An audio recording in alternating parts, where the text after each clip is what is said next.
Hey everybody, back again, taking a look at some more Japanese GameCube games. As mentioned in my Soul Cow video, I'm in the process of selling my GameCube, the remaining collection, the Japanese GameCube, the Game Boy Advance player, the few Japanese games I have.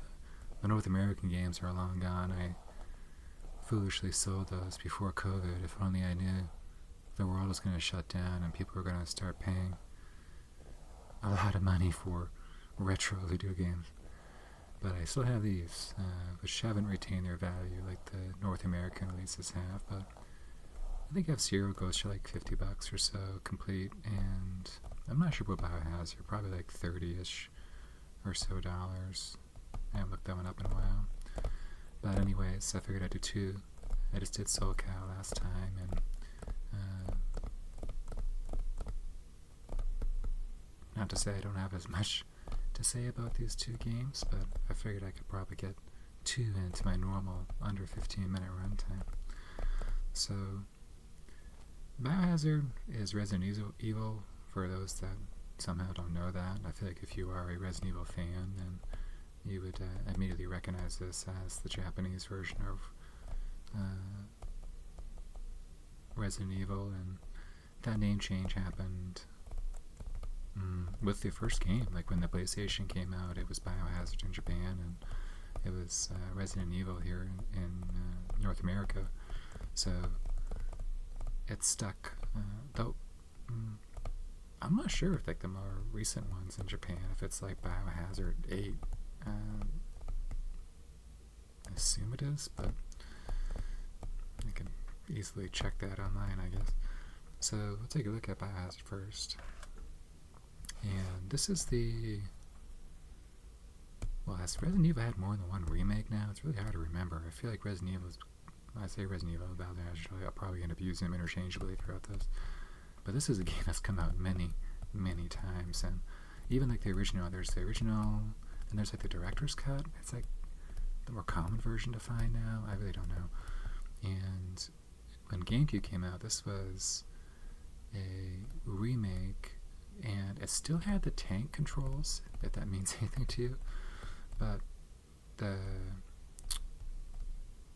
backgrounds are still pre-rendered as well, so it isn't like, I feel like Code Veronica was the first one, which came out on Dreamcast originally, that allowed you to, I don't know if you could rotate the camera there or not, but I know it didn't have pre-rendered backgrounds. Again, I'm really plumbing the depths of my memory here for this stuff. And so this had the pre-rendered backgrounds, and they looked incredible at the time. They still do. If you go back and play this game, as long as you are playing on like a CRT or something, if you have a GameCube hooked up to like your OLED through some RCA to HDMI converter, it's gonna look not great. But if you have an older CRT and you have your game hooked up to that, this game still looks phenomenal. And much like Soul Cow, we have the Japanese here and we have the English here. Take a look at the back of the box. Again, pretty blurry. I gotta get another camera for you guys, huh? I feel like I have trouble justifying the expense for j.a.s.m.r videos, because it's mostly about the audio, but little blurry, too bad. No resale, don't resell this, in Japan only. So I'm going to resell this in, I'm not in Japan. I don't think anyone's going to come after me though. And look out. Snake. Is it gel in this? Pretty sure. My goodness. My brain, not so great. So take this out. Got the slip. Open it up. It's a 2-disc game.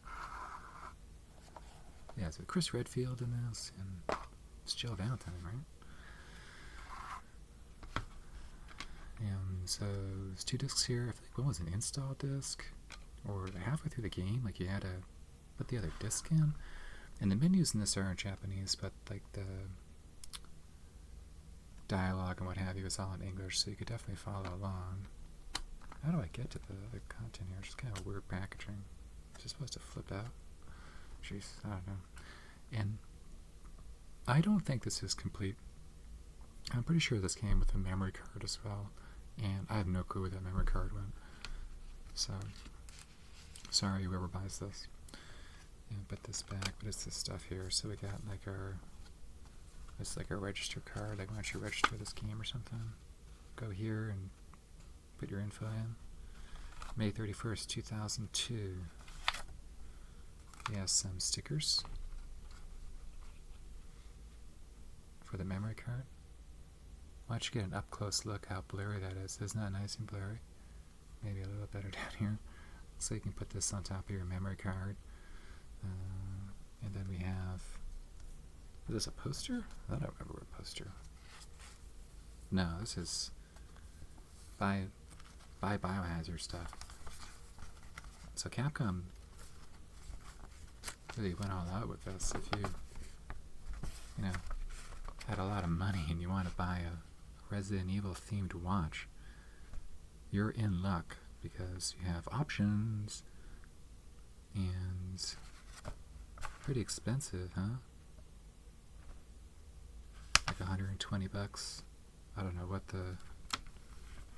actually the current conversion is not so great. This would probably be like $80 USD, $200. Anyways, for all the rich nerds out there, and go ahead and put this over here and get a manual here as well. Probably not as thick as the Soul Cow manual. That had a lot of stuff in it. Well, it's not bad. I feel like I'm running out of space here. Yeah, pretty good. So, again, disc cleaning tips and information about the prologue. Chris Redfield, Jill Valentine. Okay, thank goodness. Classic characters there. Jill Valentine shows up in one of my favorite fighting games, Marvel vs. Capcom 2. I think she's in that one, right? No. Man. Maybe it's Ultimate Marvel vs. Capcom 3. Jeez, it's hard to keep track, you know. What the buttons do. Here's how you move, because it may not make any sense when you start playing this game and you're like, I'm pushing up and she's moving backwards. Defense. Yeah, so pretty cool. I always appreciate a manual. How do I play this game? Can't go online. Well, I guess you could, as long as the internet didn't exist in 2002, but still a lot more common to have a manual back then. Put this back. Let's take a look at F-Zero now. Alright, here we go. So this, actually, I forgot to mention this during the Soul Cow video, so I just got a Switch 2, and Nintendo has added GameCube games to like their online expansion. I just want to buy these games, man. Like, I don't want to subscribe. I want to just, let me pay money. I'll give you cash money, or, you know, I'll put in a credit card number and you take some money out of my account and you give me the game. This whole game's locked behind a subscription thing. It's like, is this like the Netflix? Is this the future? Well, it stinks. Like, I just, getting all cranked up here. I just want to buy the game. I feel like I was not reading into the GameCube games on Switch 2 that clearly, and for whatever reason I thought I could buy them. Sorely mistaken. So F-Zero was on there, and so is SoCal 2. Two of my favorite GameCube games, and I can't even buy them. So, very puzzling to me. Like, just take my money. And so we got the Japanese here, and got the English here. Very blurry. And got the back of the box. I barely read that. 2,000 kilometers per hour. Oh my goodness, that's pretty fast. Speed Force. Was that a wheel for GameCube? I don't remember that. Well, it's too bad. So I'll take this out of its slip. And put this over here. Oh yeah, I guess I did have a wheel. Man, I don't remember that at all. I feel like that's something I would have wasted money on.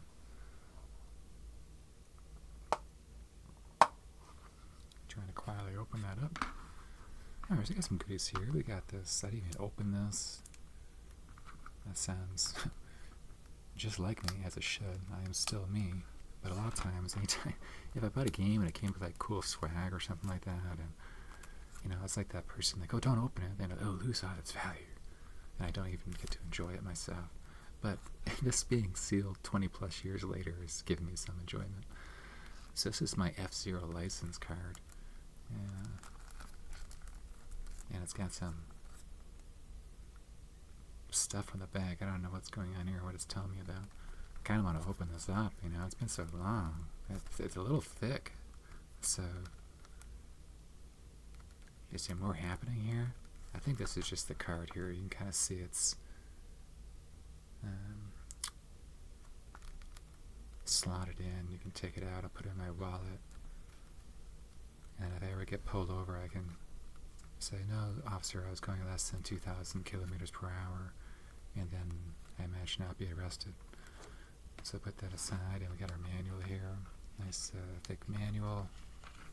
Something else is in here too. What is this? Oh, yeah. Jeez. I'm not sure how I missed the fact there was a Speed Force field by Logic. Cool. Considering they're really advertising, Man. Again, how to clean your discs. I'm sure maybe in Japan, actually I would imagine it's far more common in Japan that people take care of their discs, because I used to work in EB and software, etc., and those games I came in, it just it's making me speechless now 20 years later, where I'm like, what'd you do with this? Like, I don't understand. You put it on like a sander or something? Anyways, sorry this is so blurry, so embarrassing. That blurry camera, can't really see it.